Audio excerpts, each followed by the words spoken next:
President Trump delivering a rare primetime address from the White House last night, declassifying documents to try to fuel claims China interfered in the 2020 election. NBC senior White House correspondent Gabe Gutierrez has more.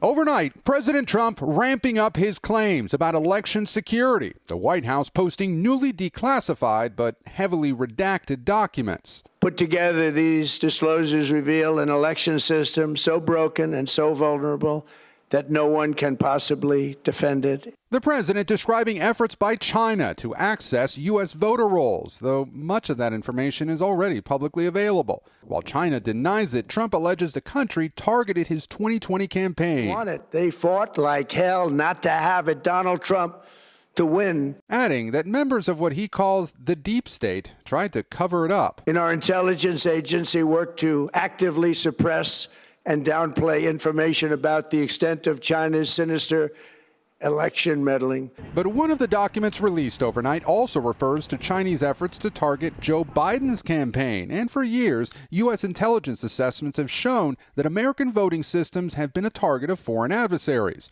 Years of recounts, audits, lawsuits, and reviews have not found evidence of enough fraud to overturn Trump's 2020 loss. Our purpose in disclosing this information is not to weaken confidence in election, but to earn that confidence by confronting vulnerabilities and correcting them very, very quickly. The president also pointing to a review of state voter rolls and public records by the Department of Homeland Security. They identified approximately 278,000 non-citizens who are registered to vote in federal elections. But election experts say the database that may have been used for that analysis often flags newly naturalized citizens as non-citizen voters. Meanwhile, the president is pushing Congress to pass sweeping legislation known as the Save America Act that would require voter ID and proof of citizenship. How easy is that to do unless you want to cheat? The bill faces long odds in the Senate, in part because of concerns it would make it harder for Americans to vote. What we're going to do, if we continue down this path,